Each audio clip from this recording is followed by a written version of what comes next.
this special presentation, which will dive into the history of aviation. In this feature, we'll explore the evolution of aviation throughout its prosperous and colorful history.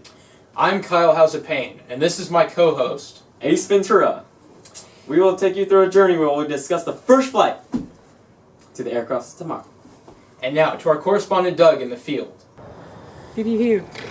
Hi, my name is Doug, and I'm the field correspondent for this program, and I'll be taking you through a field trip of space and time. Hi guys, I'm here today with the Wright brothers, and we're going to talk about their first flight. How'd it go, guys? Our flight was very successful. We successfully flew on December 17th, 1903 in our Flyer 1, which was our first powered aircraft. After several years of testing, beginning in around 1899 with our first gliders, it was a nice surprise to have it actually work out. We had traveled 852 feet in 59 seconds. Well, guys, it didn't really end very well for you, did it? No, we had several failures, but all of those helped us out in finally coming up with our successful product. Well, thank you. You guys have been fascinating guests. Back to you guys in the studio. Hi, I'm here with Dr. Mitchell, and he's talking to us about the period of 1920s to the 1940s.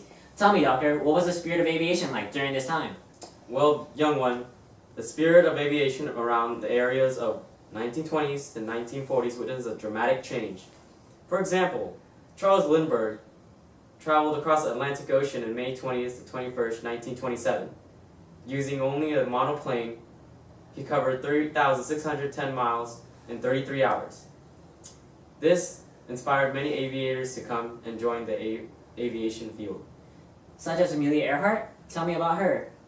Amelia Earhart was the first female to travel across the Atlantic Ocean, but suddenly she was disappeared attempting to circumnavigate the globe. This inspired many young aviators, especially females, to come join the field as well. Thank you, Doctor. Hi, I'm here with Senior Master Sergeant Payne, and we're going to talk about World War I and World War II and the evolution of the plane. Well, tell me a little about World War I. Well, sir, you see, during World War I, airplanes are weaponized for the first time, engaging in air-to-air duels over the battlefields of France, creating such aces as Eddie Rickenbacker. Eddie Rickenbacker was acclaimed with 26 confirmed aerial combat kills over France during the period of America's involvement in World War I. Now, if we fast forward 20 years to World War II, we notice that airplanes have become a lot more technical. They're faster, they're more well-armored, and they have more capabilities than previous planes. These planes end up producing aces such as Chuck Yeager, otherwise known as the Ace in the Day, for the fact that he was able to take out 5 enemy planes in one day, 2 of which were the new Me-262 jet fighters, the first of their kind. He later went on to fly the Bell XF-1, the first experimental jet fighter to break the sound barrier. Thank you for talking to us about the evolution. And now we will talk with our rocket specialist. Hi, my name is Dr. Alphonse Wolfgang, and this is a present for you guys. Dr. Wolfgang, would you mind explaining to us NASA's missions in space? Well, it all started, the biggest event that's ever happened in NASA was Neil Armstrong and Buzz Aldrin. They walked on the moon on July 20th, 1969. The mission was called Apollo 11. But an interesting fact is, we ignore these people, Eugene Cernan and Harrison Schmitt. It was Apollo 17 in 1972.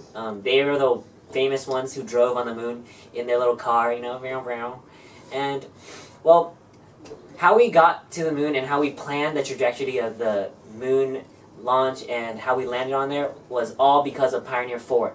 And March 3rd, 1959, it was the first to reach Earth's moon trajectory and to map it up. Well, the Mars rover has been on Mars also for 9 years now, but recently Curiosity landed on November 26, 2011, and that's one of the biggest achievements so far, as to the Hubble telescope also. Thank you. And now, would you mind sharing us a little information about the history of the helicopter? Well, Igor Skrovsky in 1941 was the one who developed, who had the design to build a helicopter and mass produce it. But the first pure American to develop helicopters was Stanley Hiller, Jr. In 1944, he created steel rotor blades allowing the helicopters to fly faster and farther and withstand more conditions as a helicopter would. But one of the most important is the Bell Company to create the Bell UH-1, which was served in Vietnam. Arthur Young was the designer. Thank you. We hope you enjoyed this special presentation on the history of flight. Special thanks to our reporter Doug in the field and all of our special guests that have been on the show. Until next time, I'm Kyle House of Pain. I'm Ace Ventura. Signing off.